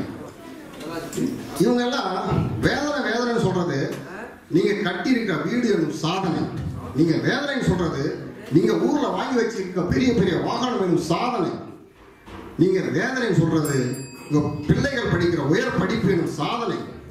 வெளிநாட்டுல இன்ப சுற்றுலா போறீங்க, வெளிநாட்டுல இருந்து பல நண்பர்கள் கிடைக்கிறாங்க உங்களுக்கு, சரளமா ஆங்கிலம் பேச கத்துக்கிட்டீங்க. முதல்ல இந்த பலதரப்பட்ட மக்களோட வாழக்கூடிய ஒரு வாழ்வு கலையை கத்துக்கிட்டீங்களே, அது சாதனையா இல்லையா? அந்நிய செலவனை பத்தி எங்க அணிக்காரங்க சொன்னாங்க, ஊருக்கு போகும்போது தாராளமா சமூக சேவைகளை பண்றீங்க, எத்தனை பேர் எத்தனை அனாதை இல்லங்களுக்கும் கோயில்களுக்கும் வாரி வழங்குறீங்க, ஊர்ல இருந்தா நடக்குமா இது? இதெல்லாம் கொடுத்தது இந்த வெளிநாட்டு வாழ்க்கை இல்லையா? அதை சாதனைன்னு சொல்லி புழ தேவையா? அங்க போயிட்டு கிடைக்கிற மரியாதை வேண்டாம் சொல்லிட வேண்டியதானே? வேதனையில இருக்கம்பா வெளிநாட்டுல. ஆமா, அந்த சமுதாயத்துல உங்களுக்கு எவ்வளவு மதிப்பு மரியாதை கிடைக்குது, அதெல்லாம் வேணாம்னு சொல்ல முடியுமா உங்களை? அதெல்லாம் ஏத்துக்கிற நீங்க வேதனை புலம்புறது ரொம்ப மனசுக்கு வருத்தமா இருக்கு. நடுவர் அவர்களை முடிவாக ஒரு விஷயத்த சொல்லி முடிக்கிறாங்க. நடுவர் அவர்கள் இவ்வளவு சாதனையை இந்த வெளிநாட்டு வாழ்க்கை அனுபவிச்சுட்டு அதை வேதனை பேசுறது எப்படி தெரியுமா இருக்குது? ஏற்றி விட்ட ஏணியை காலால் ஏற்றி உதைக்கிற மாதிரி இருக்குது. இந்த 3 பேரும் அதைத்தான் செஞ்சுட்டு இருக்காங்க. ஆனால் எங்கள் அணியில் உள்ளவங்க அப்படி கிடையாது, நன்றி உள்ளவங்க. இந்த வெளிநாட்டு வாழ்க்கையை, எங்களுக்கு வாழ்வாதாரம் கொடுத்த இந்த வாழ்க்கையை போற்றி புகழணும், நன்றியோட பார்க்குறோம். அவர்களே, நீங்கள் வாகனத்தில் போகும்போது வேகத்தடை எதுக்காக இருக்குது? அந்த வேகத்தடைன்றது உங்களுடைய இலக்கை நீங்கள் பாதுகாப்பாக போய் அடையிறதுக்காக வச்சிருக்கப்பட்ட தடைகள். அந்த தடைகள் இல்லைன்னா நீங்கள் பாதுகாப்பாக உங்கள் இலக்கை அடைய முடியுமா? அதை போய் வேதனையே பேசிட்டு இருந்தா நல்லாவா இருக்கு? அதனால நடுவர் அவர்களே, வெளிநாட்டு வாழ்க்கை சாதனையே என்ற நல்ல தீர்ப்பு வழங்குமாறு பணிவுடன் கேட்டு நன்றி கூறி அமர்கிறேன். நன்றி, வணக்கம்.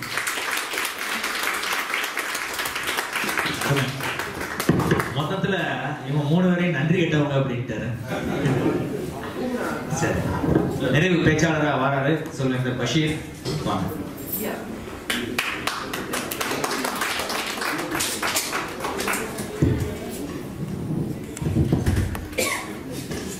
தமிழுக்கும் அமுதன்று வேர், அந்த தமிழென்ப தமிழங்கள் உயிருக்கு நீர் என்ற பாவேந்தரின் வைர வரிகளை வாழ்வாக்கிக் கொண்டிருக்கக்கூடிய அன்பான கத்தர்வாழ் தமிழ் சொந்தங்களே,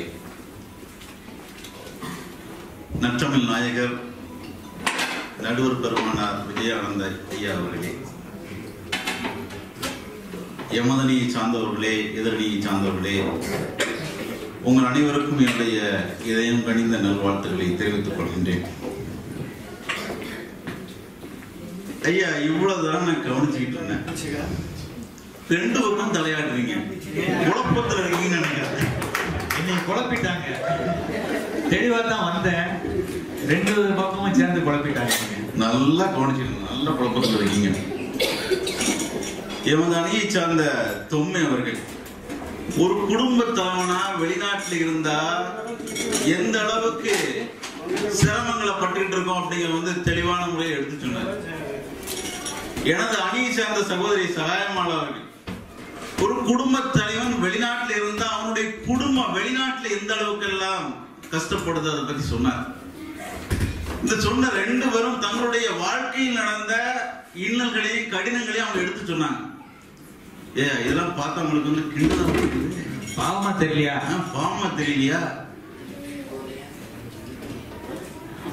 இவர் பேசுறார், ஸ்டீபன் அவர்கள், எண்ணெய் வளமில்லை இந்த திருநாட்டில்.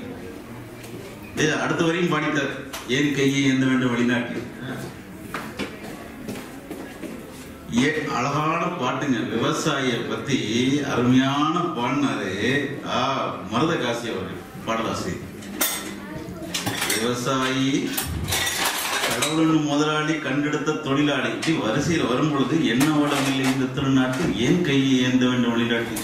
ஐயா, ஒழுங்காய் பாடுபடு வயக்காட்டில், உயரும் முன்மதிப்பு அயல்நாட்டில். அடுத்த வரிகள் எல்லாம் பாடுறது கிடையாது, தனக்கு சாதகமான ஒரு வரி அப்படியே மாத்தி பாடுறது. என்னங்க நியாயம் இது? வேதனைகளை மறைச்சு சாதனைன்னு பேசுறாங்க. நிச்சயமா நான் பாக்குறேன், இவரு அங்க பர்வா வில்லேஜ்ல திருன்னு ஒரு சூப்பர் மார்க்கெட் இருக்கு, அங்க நிக்கிறாரு. அங்க வாங்கி நிக்கிறாரு மரச்செக்கெண்ணெய். எண்ணெய் வளம் இல்லை இந்த நாட்டில். தேங்காய் எண்ணெய், தலைக்கு தேய்க்கிற தேங்காய் எண்ணெய், வீட்டுல சமைக்கிறது மரச்செக்கு நல்லெண்ணெய், எல்லாத்தையும் இங்க வந்து அனுபவிச்சுட்டு எண்ணெய் வளம் இல்லை இந்த திருநாட்டில். அந்த எண்ணெய் எல்லாம் இந்தியால இருந்தா வருது, இந்தியால இருந்தா வருது. அடுத்து பேச வந்துட்டாரு. ஈன்ற பொழுதினில் பெரிதுவக்கும் தன் மகனை சான்றோன் என கேட்டாய். அருமையா கேட்ட தாய். அடி தாயோட உணர்வுகளை பற்றி சொல்லக்கூடிய, பெருமிதப்படக்கூடிய அந்த தாயினுடைய உணர்ச்சிகளை சொல்லக்கூடிய அந்த திருக்குறளை எப்படியா மாத்த மனசு வருது? திருவள்ளுவர் மட்டும் இருந்தாருன்னா எழுத்தாணையை கொண்டே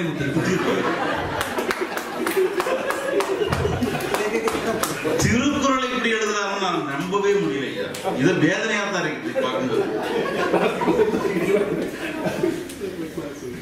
இவர் பேசுறாரு. அடுத்து ஏன்னா ஊர்ல எல்லாம் குணங்கள்லாம் இல்லையா, இங்க வந்துதான் நல்ல நல்ல குணங்களை படிச்சாராம்.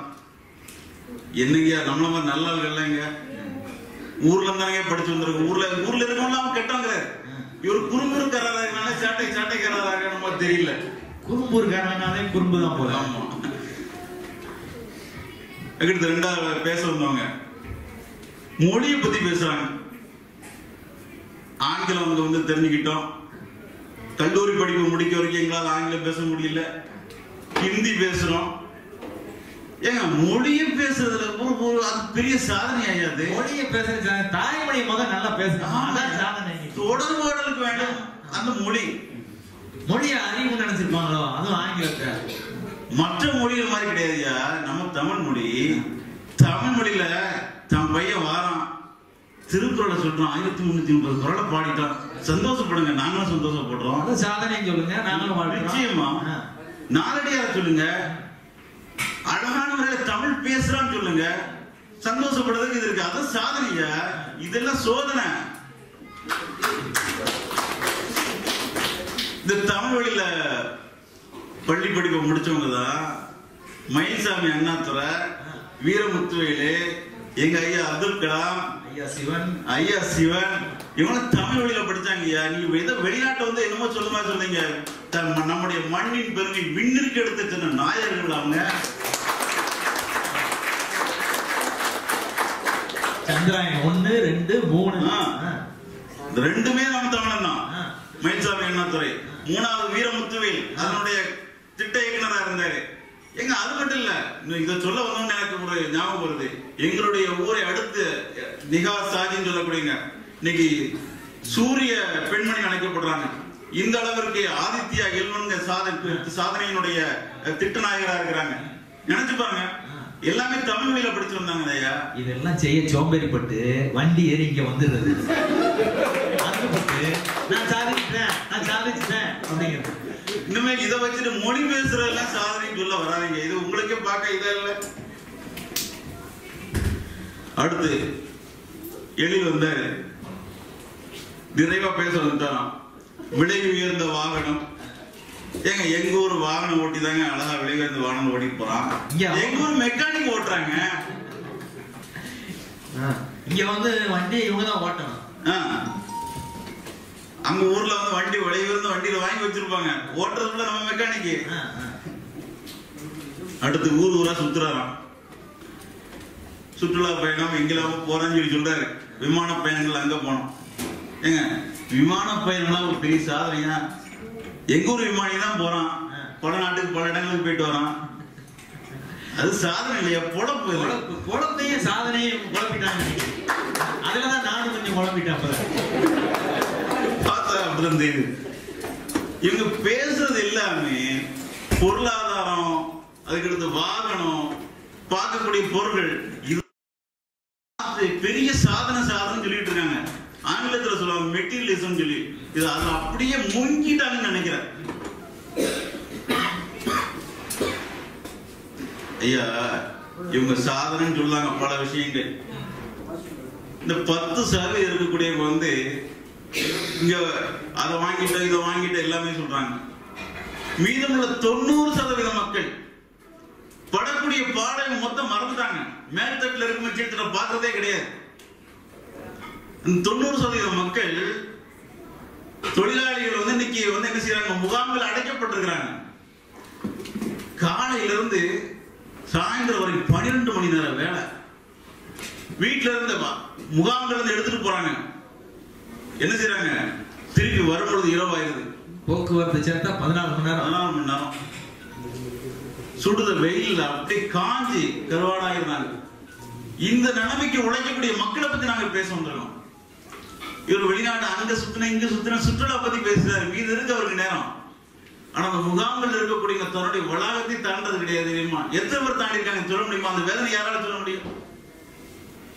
இது உணர்ந்தாங்கன்னா நிச்சயம் அது வேதனை சொல்லுவாங்க. இவங்க மேல்தட்டில இருந்து சொல்லலாம், நாங்க சாதனை சாதனை அப்படிங்கிறது. கொஞ்சம் அங்கேயும் கொஞ்சம் இறங்கி போகணும், முகாம்களை போய் பார்க்கணும், படக்கூடிய கஷ்டங்களை வேதனைகளை கேட்டு உணரணும். இதெல்லாம் விட்டுப்பட்டு தான் குடும்பத்தை மட்டும் பாக்குறது, தான் வண்டி மட்டும் பாக்குறது, தான் சுத்துற விமானத்தை மட்டும் பாக்குறது. என்னையா நியாயம் இது? இது எப்படி சாதனை ஏத்துக்கிறது? ஐயா ஒரே ஒரு சம்பவம் நல்லா கேளுங்க. எனது தந்தையினுடைய நண்பர் எங்களுடைய வீட்டுக்கு வந்திருந்தார். 60 வயசு இருக்கும். சுமார் 40 ஆண்டு கால வெளிநாட்டை உழைச்சவர். சவுதியில் இருந்தார். திருமணம் முடித்தாரு. இவங்க சொன்ன மாதிரி வெளிநாடுகளில் பல இடங்களில் சுத்தினாரு. நல்ல சிறப்பான வீட்டை கட்டினாரு, வாகனம் வச்சிருக்காரு, பல சொத்துகள் சுகம் எல்லாமே இருக்குது. ஊர்ல அவருக்கு தனி ஒரு மரியாதை. 3 குழந்தைகள் நல்லா படித்து நல்ல நிலைமையில் ஆயிட்டாங்க. அதுக்கடுத்து ஊர்ல போய் செட்டில் ஆகலாம்னு சொல்லி ஊருக்கு வராரு. நடந்த சம்பவத்தை என்னுடைய தந்தையிட்ட சொல்லி தாருமா அப்படி கண்ணீரா வடிக்கிறார். நான் 40 ஆண்டு காலம் என்னுடைய மனைவி மக்களை விட்டு நான் என்ன செஞ்சேன், வெளிநாட்டுக்கு போனேன், உழைச்சேன், சம்பாதிச்சேன். இதெல்லாம் என்னுடைய மக்களுடைய என்னுடைய குடும்பத்தாருடைய முன்னேற்றத்திற்காக என்னுடைய வாழ்க்கையை அப்படியே நான் அர்ப்பணித்து விட்டேன். வீட்டுக்கு வந்தேன். வீட்டுக்கு வந்து இதோட முடித்து மீதம் இருக்கக்கூடிய நாட்களை சந்தோஷமாக தன்னுடைய குடும்பத்தாரோட கழிக்கலான்னு வந்தேன். நடந்த சம்பவம் என்ன தெரியுமா? சில நாட்கள் போச்சு. என்னோட குடும்பத்தார் கேட்க ஆரம்பிச்சாங்க. என் முதல்ல என் மனைவி ஆரம்பிக்கிறான், அடுத்து எப்போ பிரயாணம்? எனக்கு அப்படியே தலை சுற்றி விட்டது, என்னால பேசவே முடியல. அடுத்து என் குழந்தைகள் கேட்கறாங்க, அடுத்து எப்போ போறீங்கன்னு கேட்கறாங்க. என்னால தாங்க முடியல. அதற்கடுத்து உணர்ந்து தொடங்கின, நான் இதுவரைக்கும் வாழ்ந்த வாழ்க்கை வெளிநாட்டு வாழ்க்கை பூஜ்ஜியம் என்பதை உணர்ந்து கொண்டேன்னு சொல்லி சொன்னார். அவன் மனைவி சொன்ன ஒரு வார்த்தை, எனக்கு தேவைப்படும் காலங்களில் நீங்கள் இல்ல, இப்ப இருந்து எதுக்குன்னு கேட்டாங்க. இதை விட நான் சொல்றதுக்கு வேற ஒண்ணுமே இல்லை. அந்த அளவுக்குள்ள அழுகையோட முடிச்சவர் பார்த்தோம். அவர் சொன்னாரு, வெளிநாட்டு வாழ்க்கை என்பது நிச்சயமா பூஜ்ஜியம் தான் அப்படிங்கிற முடிச்சாரு. 90% மக்களை பத்தி நான் பேசிட்டு இருக்கேன். உணரணும், நீங்க வழியை உணர்ந்தா இந்த மாதிரி பேச மாட்டீங்க. நீங்க எத்தனை நபர்கள் கட்டிய மனைவிய திருமணம் முடிஞ்சு சில நாட்கள்ல விட்டுட்டு வெளிநாட்டுக்கு வந்தோம், அவனுடைய ஏக்கங்களை புரியாத ஜடங்களை நம்ம பார்க்கிறோம். அதே மாதிரி பிறந்த குழந்தை, ஐயா முதல் குழந்தைய கையில நீங்க சொன்னீங்க, கையில வாங்கி பார்க்கக்கூடிய அந்த உணர்வு பூர்வமான அந்த நிலையை மறந்த எத்தனை தந்தைமார்கள் இருக்கிறாங்க. அதே மாதிரி மழலைகள் அப்படியே கொஞ்சம் விளையாடும் பொழுது சிரித்த சிரிப்பு, பட்ட கஷ்டங்கள் எல்லாம் மறக்க செஞ்சிருமா. அந்த மழலையினுடைய சிரிப்பை காணாத எத்தனை தந்தைகள். மழலை பேச்சு ஒவ்வொருத்தரும் கேட்க வேண்டியது. திருவள்ளுவர் சொல்வார், குழல் இனிது யாழ் இனிது என்பதும் மக்கள் மழலை சொல் கேளாதவர். அது இனிது இது இனிதெல்லாம் சொல்லுவான், ஆனா உண்மையிலே மழலை சொல் கேளாதவர்னு சொல்லி சொல்வார். அப்போ அந்த அளவிற்கு மழலை சொல் கேளாதவர்கள் எத்தனை நபர்கள். பெற்றோர்கள் உறவுகள் அனைவரையும் பிரிந்து நிற்கிறோம். பண்டிகை காலங்களில் உறவுகளை புதுப்பிக்கக்கூடிய காலங்களில் பார்க்க முடியல, நல்லது கெட்டதற்கு போக முடியல. ஆக வெளிநாட்டு வாழ்க்கை என்பது வேதனைதான், வேதனைதான். இந்த இழப்புகள் அனைத்தையும் வேதனையே வேதனை என்று கூறி நல்ல தீர்ப்பை வழங்குவீர்கள் என்று கூறி விடைபெறுகிறேன். அருமை அருமை. தேவையான நேரத்துல நீங்க இல்ல, இப்ப எங்களுக்கு நீங்க தேவையில்லை அப்படின்னு அருமையா நடந்த சம்பவத்தை அப்படி நம்ம கண்ணு முன்னால அந்த காட்சியை கொண்டு நிப்பாட்டார். வயசு போன பிறகு அப்புறம் என்னத்துக்கு அப்படின்னு. இந்த வெளிநாட்டு வாழ்க்கை எவ்வளவு வேதனைன்னு எல்லாரும் இவ்வளவு பெரிய பட்டியல் போட்டாங்க. நம்மளும் இன்னும் நிறைய யோசிக்க வேண்டியிருக்கு. பிள்ளைகளோட வாழ்க்கை நல்ல வசதியா வாழ்றாங்க, ஆனா அவங்களுக்கு தேவையான ஒரு வாழ்வியலை நம்ம கொடுக்கறோமா அப்படின்னா அது ஒரு கேள்விக்குறியா தானே இருக்கு. ஒரு பாட்டி தாத்தா அரவணைப்பு, ஏன்னா பெற்றோர்கள் சொல்லிக் கொடுக்க முடியாத விடயங்களை பாட்டி தாத்தா தான் சொல்லி தர முடியும். குடும்ப பின்புலம் என்ன, குடும்ப வரலாறு என்ன, நன்னெறி கதைகள், இதெல்லாம் அப்பா அம்மா சொன்னா போயிட்டு வந்து போயிரு, பாட்டி தாத்தா தான் சொல்ல முடியும். அப்புறம் பெற்றோர்கள் கூடயே இருக்கிறாங்க பிள்ளைங்க. ஒரு பெரியப்பா வீட்டுல, சித்தப்பா வீட்டுல, அத்தை மாமா வீட்டுல போய் அங்க ஒரு வாரம் எடுத்துட்டு வர்றது, அதுக்கெல்லாம் வாய்ப்பே இல்லாம போயிருது. இப்ப எங்க வீட்டுல எல்லாம் நாங்க எங்க அப்பா வழி பேரம்பேத்திக மட்டும் 28 பேர். அவன் பெரிய ஆளுங்க அண்ணன் தம்பி 6 பேரு, அத்தை மாறு 2 பேரு, 8 பேரு. அப்ப 8 8 16 ஆயிடுச்சு. பாட்டி தாத்தா 18 ஆயிடுச்சு. மொத்தம் 44 பேர் நாங்க. எங்க அண்ணன் அந்த பாட்டை இப்படி பாடுவாரு, ஒரு குடும்பத்தை உருவாக்க சொன்னா ஒரு கிராமத்தை உருவாக்கி தந்தார் எங்க தாத்தா அப்படின்பாரு. கல்யாண வீடுகள்னு போனோம்னா நாங்க ஒரு 35 பேர் போவோம், ஒரு படையாத்தான் போவோம். அந்த மாதிரி சூழல்ல வளரும் போதுதான் நமக்கு ஒரு விட்டு கொடுக்கிற மனப்பான்மை, எதையும் ஏத்துக்கிறது, அதுக்கான வாய்ப்பு அந்த பிள்ளைகளுக்கு கிடைக்குது. இங்க ஒரு விஷயம் பெண்களுக்கு ரொம்ப நல்லது, ஏன்னா இங்க மாமியார் நாத்தனார் யாரும் வர்றதில்லை. ஆண்களுக்கு அப்படி இல்லை. அவனுக்கு நிறைய வேதனை இருக்கு. ஒருத்தர் அலுவலகத்துல ஏதோ நல்ல சாதனை படைச்சிருப்பார் போல, அவரை நல்லா பாராட்டுறாங்க. வீட்டுல மனைவிட்ட வந்து அதை பகிர்ந்துக்கணும்னு நினைக்கிறாரு. உள்ள வேகமா வராரு. அந்த அம்மாட்ட போய் ஏமா இப்படி அப்படின்னு ஆரம்பிச்சோடனே, ஏங்க போய் அந்த குப்பையை கொஞ்சம் போட்டு வந்துருங்க அப்படிங்கிறாங்க. இவரு சிறுல எத்தனைக்கிறார், நேரத்தே உங்களை குப்பையை போடச்சோன்னே இன்னும் போடாம வச்சிருக்கிறீங்க அப்படிங்கிறாங்க. குப்பையை போட்டுட்டு எல்லாரும் வீட்லயும் அதேதான், விதி வழக்கெல்லாம் கிடையாது. போட்டுட்டு திரும்ப வந்து சொல்லலாம்னு பார்த்தா, பிள்ளைய கொண்டு போய் பயிற்சி மையத்தில் விட்டு வந்துருங்க, நேரம் ஆகி போச்சு, என்ன அரை மணி நேரம் கழிச்சு வந்திருக்கீங்க இன்னைக்கு அப்படின்னு விரட்டி விட்டுறாங்க. இப்ப இவனுக்கு ஒரு நல்ல சாதனை படைச்சிட்டு வந்திருக்கோம், அதை கூட ஒரு மனைவிட்ட சொல்லி பகிர முடியலையே அப்படின்னு அவனுக்கு ஒரு வேதனை. இதெல்லாம் ஒரு பிரச்சனையாயா, எவ்வளவு சாதனைகள் நடந்துட்டு இருக்கு அப்படின்னு இவங்க ஒரு அருமையா பட்டியல் போட்டாங்க. இப்ப ஸ்டீபன் சொன்னாரு பாருங்க, ஒழுக்கத்தையே நம்ம இங்க வந்துதான் கத்துக்கிறோம் அப்படின்னு. ஒழுக்கம் மட்டுமா, ஒரு நேர்மையான வாழ்க்கை இங்க வாழக்கூடிய ஒரு சூழல் இருக்கு. அப்ப நம்ம நேர்மையான மனிதனாவே இங்க மாறிடுறோம். அதனாலதான் நம்ம ஊர்ல போனோம்னா நமக்கு நிறைய சிக்கல்களை நம்ம சந்திக்க வேண்டிய ஒரு கட்டாயத்துக்கு ஆளாயிரும். அது மட்டுமா, நாட்டுப்பற்று. இப்ப உள்ளூர்ல இருந்தோம்னா ஒரு செய்தித்தாள் எடுக்கிறோம், நம்ம ஊர் செய்தியை தான் முதல்ல பார்ப்போம், இல்லைன்னா நம்ம மாவட்ட செய்தியை பார்ப்போம், அதிகபட்சமா நம்ம மாநிலத்தோட செய்திகளை பார்ப்போம். இங்க அப்படியா, நாட்டுல எந்த மூலையில என்ன நடந்தாலும் கூர்ந்து கவனிக்கிறோம்ல. ஏதாவது ஒரு பேரிடர் எந்த மாநிலத்தில் நடந்தாலும் சரி, அதை கவனமா கேட்கிறோம், என்ன இழப்புங்கிறத வாசிக்கிறோம், நம்மளால முடிஞ்ச நன்கொடையும் நம்ம தர்றதுக்கு முன் வர்றோம்.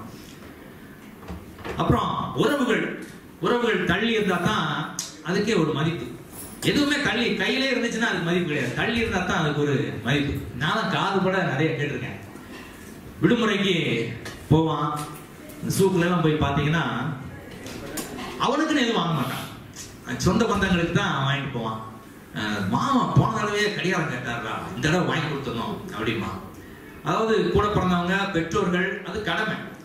அது மட்டும் இல்லாம நண்பர்களுக்கு பெரியப்பா பிள்ளைய சித்தப்பா பிள்ளையன்னு வாங்கிட்டு போவான். அப்படிங்கும்போது ஒரு நெருக்கம் ஏற்படதானே செய்யுது அப்படின்னு ஒரு பக்கம். அப்புறம்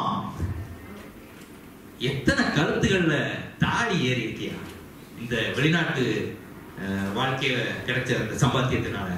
அக்காவா இருக்கட்டும், தங்கச்சியா இருக்கட்டும், உள்ளூர்ல இருக்கும்போது 10 பவுன் தான் போட்டிருப்பான். இந்த வெளிநாட்டு வாழ்க்கைனால இந்த 10 பவுன் போடுற இடத்துல 30 பவுன் போட்டு அக்கா தங்கச்சிக்கு கல்யாணம் முடிச்சு வைக்கிறான். இதெல்லாம் சாதனை இல்லையா? அவன் போக மாட்டான் கல்யாணத்துக்கு, அந்த பணத்தையும் சேர்த்து அனுப்பி விட்டுருவான். அந்த 50,000த்துல அவன் இன்னும் கொஞ்சம் நல்லா செலவழிக்கிட்டோம் அப்படின்னு. அப்புறம் எத்தனை கூரை வீடுகள் காரை வீடுகளா மாறி இருக்கு. பெத்த தாய் தகப்பனை ஒரு நல்ல வீட்டுல வாழ வைக்கணும் அப்படின்னு எத்தனை பேர் கனவு கண்டிருப்பாங்க. இந்த வெளிநாட்டு வாழ்க்கையினால அதுவும் சாத்தியப்படுது இல்ல. அப்ப இதெல்லாம் சாதனை இல்லையா? கொஞ்சம் நீங்க 3 பேரும் சிந்திச்சு பார்க்கணும். சரி, இப்ப ஒரு வணிகம் செய்யறோம், அது லாபகரமா இருக்கா, கையிருப்பு இருக்கா, கையை கடிக்குதா அப்படிங்கிறத பார்க்கணும்ல. மாச கடைசியில கூட்டல் கழித்தல் போட்டு பார்த்தாதான் தெரியும் உண்மையிலேயே நம்ம செய்யற வர்த்தகம் சரிதானா அப்படின்னு. ஒருத்தர் 10 லட்ச ரூபாய் போட்டு கொள்முதல் பண்ணி வணிகம் பண்றாரு. மாசம் முழுசும் கடையில கூட்டம் அலைமோதுது. அவர் நினைச்ச மாதிரி எல்லாம் விற்பனை ஆகுது. கூட்டி கழிச்சு பார்க்கும்போது நிகர இருப்புன்னு பார்த்தோம்னா ஒரு 25,000 ரூபாய் அவர் கையில நிக்குது. அதே இன்னொருத்தர் 5 லட்சம் தான் போடுறாரு. அவர்கிட்ட அப்படி ஒன்றும் பரபரப்பான வணிகம்லாம் கிடையாது, பதட்டம் இல்லாத ஒரு வணிகம் நடக்குது. ஆனா மாச கடைசியில பார்த்தோம்னா அவர் கையிருப்பு 50,000 இருக்கு. கொள்முதல் போட்டது பாதிதான், ஆனா கையிருப்பு 2 மடங்கா இருக்கு. அப்ப எந்த வணிகம் சரியானது அப்படிங்கறத நம்ம பார்க்கணும்ல. சரி, இப்போ உறவுகள் எல்லாம் நெருக்கமாகுது அப்படின்னு சொன்னாங்க.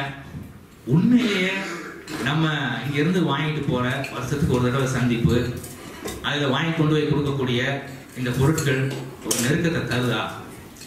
ஒரு மனுஷன் நெருக்கம் அடைகிறான் அப்படின்னா கஷ்ட நஷ்டத்துல அவன் கூட இருக்கணும்ல முதல்ல. அப்பதான் அது நெருக்கமா இருக்க முடியும். அவங்களோட தோளோட தோளா நிக்கணும்.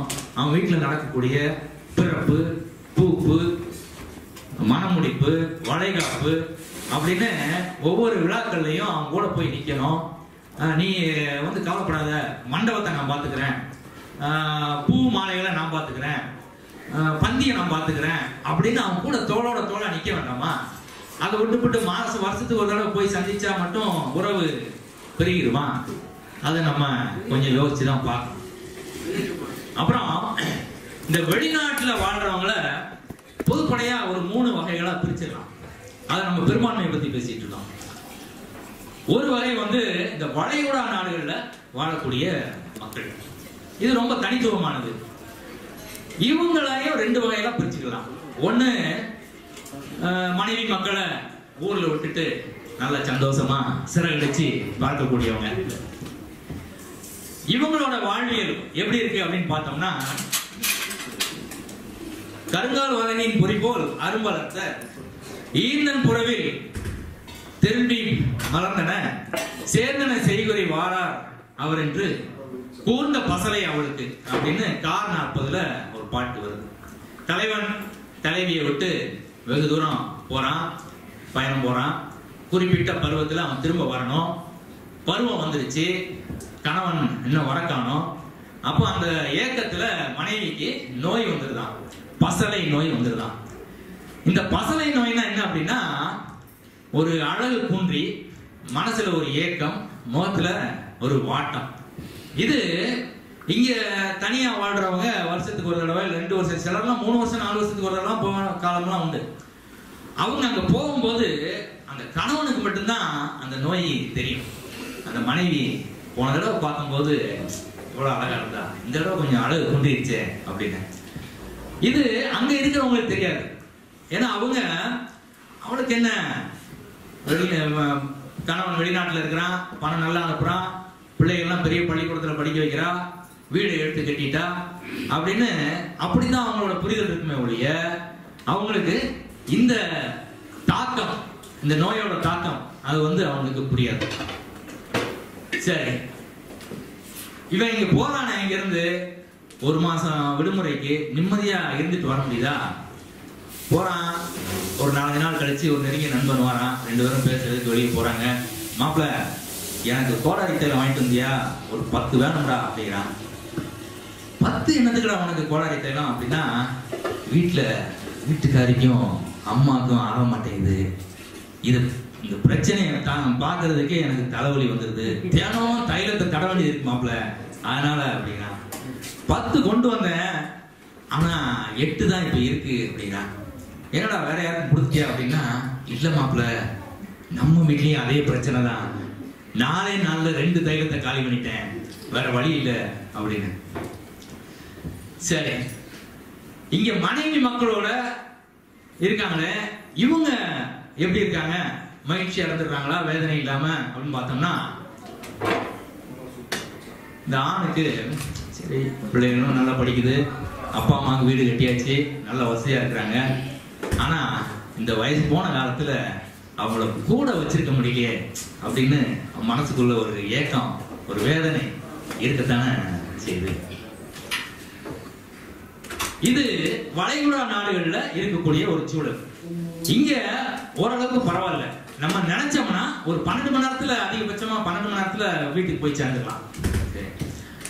அதே மாதிரி மொழின்னு எடுத்துக்கிட்டா கூட பிள்ளைகளுக்கு தமிழ் மொழியை 2ஆம் மொழி பாடமா படிக்கக்கூடிய ஒரு வாய்ப்பு கத்தார்ல மட்டும்தான் இருக்கு. இங்க அண்டை நாடுகள்ல கூட அப்படி இல்லை. இது நம்ம வேலை நாடுகள்ல பார்த்தோம் அப்படின்னா, ஒரு தடவை இங்கிலாந்து நாட்டுக்கு போயிருந்தேன். என்னோட நண்பர், கல்லூரி நண்பன், அவங்க வீட்டுக்கு போயிருந்தேன். அவங்க இருக்கக்கூடிய இடத்துக்கு போகலாம் அப்படின்ட்டு வேலை நிமித்தமா போயிட்டு 2 பேரும் கணவன் மனைவி வந்து அழைச்சிட்டு போனாங்க. போயிட்டு மனைவியை வீட்டில் இறக்கி விட்டு, மாப்பிள்ள வா, பிள்ளைய பள்ளியில் இருக்கு, போய் கூப்பிட்டு வந்துருவோம் அப்படின்ட்டு கூப்பிட்டு போனான். ஒரு கடும் மழை அன்னைக்கு.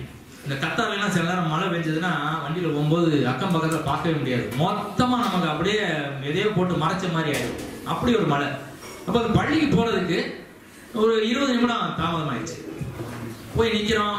2 பசங்க வந்தாங்க, அவனோட பசங்க. ஒருத்தனுக்கு ஒரு 15-16 வயசு இருக்கும்.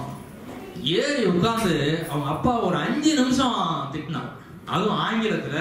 தொண்டை பாத்தீங்கன்னா ஏதோ வெள்ளக்கார தொண்டை. பையன் பார்த்தா அப்படியே பச்சை தமிழ் முகம். உள்ள இருந்து வர்ற ஆங்கிலம் பாத்தீங்கன்னா வெள்ளக்கார துணியில பேசுறான். நானும் என் நண்பனை ஓரக்கங்களை பாக்குறேன், அவன் என்ன ஓரக்கங்களை பார்த்து 2 பேரும் சிரிச்சுக்கிட்டோம். வீட்டுல போய் பிள்ளைகளை இறக்கி விட்டு, என்ன மாப்பிள்ள பையன் இந்த போடு ஓடுறான் அப்படின்னு. மாப்பிள்ள இங்க ஒண்ணும் நம்ம செய்ய முடியாது, பையன்களை சட்டம் போட்டோம், பள்ளிக்கூடத்துல போய் சொல்லி கொடுத்துருவான், அது நமக்கு பிரச்சனை ஆகி போயிடும். வீட்டுல வச்சு 2 அப்பலான்னு பார்த்தா பக்கத்து வீட்டுக்காரன் சண்டைக்கு வந்துருவான். உங்க வீட்டுல என்ன எவ்வளவு சத்தம் கேட்குது அப்படின்னு. பின்னல்ல கூட இப்படித்தான் ஒரு சின்ன பையன் அப்பா ஏதோ கணிச்சிருப்பாரு உங்களுக்கு. அவன் போய் பள்ளிக்கூடத்துல சொல்லி, காவல்துறையில அந்த அம்மா சொல்லி, ஆசிரியர் சொல்லி பிடிச்சி சிறைச்சாலையில போட்டாங்க. 1 மாசம் கழிச்சு தான் வெளியே வந்தான். இப்படி ஒரு சிக்கல் வந்து அங்க இருக்கு.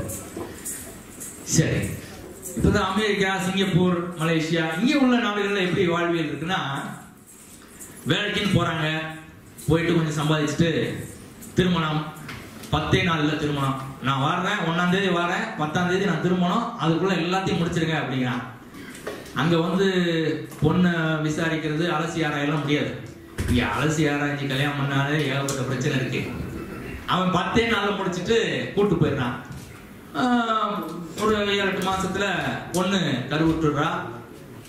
2 அப்பா அம்மாவையும் கூப்பிட்டு நல்லா வளகாப்பெல்லாம் நடத்துறாங்க. அப்புறம் குழந்தை பிறந்த உடனே இந்த அப்பா அம்மா வராங்க, இவங்க போயிட்டு அப்புறம் அந்த அப்பா அம்மா வராங்க, எல்லாம் போகுது. பிள்ளை கொஞ்சம் வளர்ந்த உடனே அப்பா அம்மாவோட வரத்து குறையுது.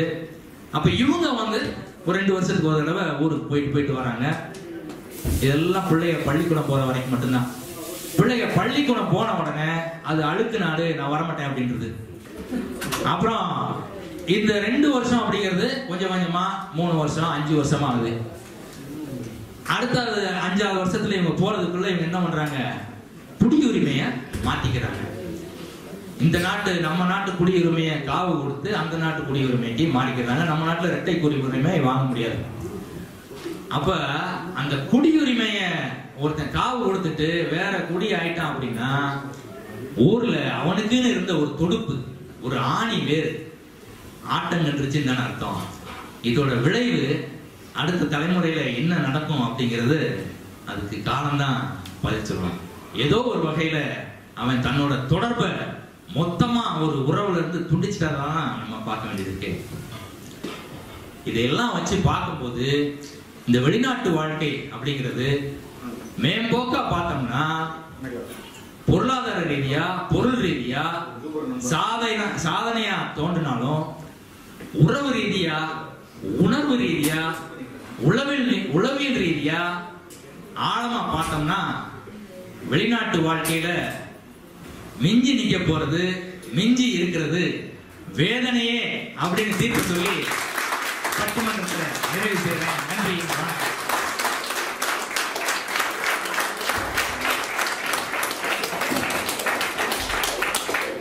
எல்லாரும் இவ்வளவு அமைதியா காத்திருந்ததுக்கு ரொம்ப நன்றி.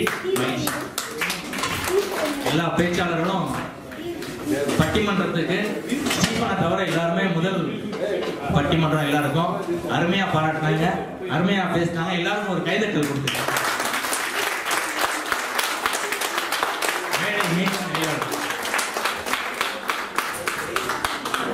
நன்றி நன்றி நன்றிகள் 1000.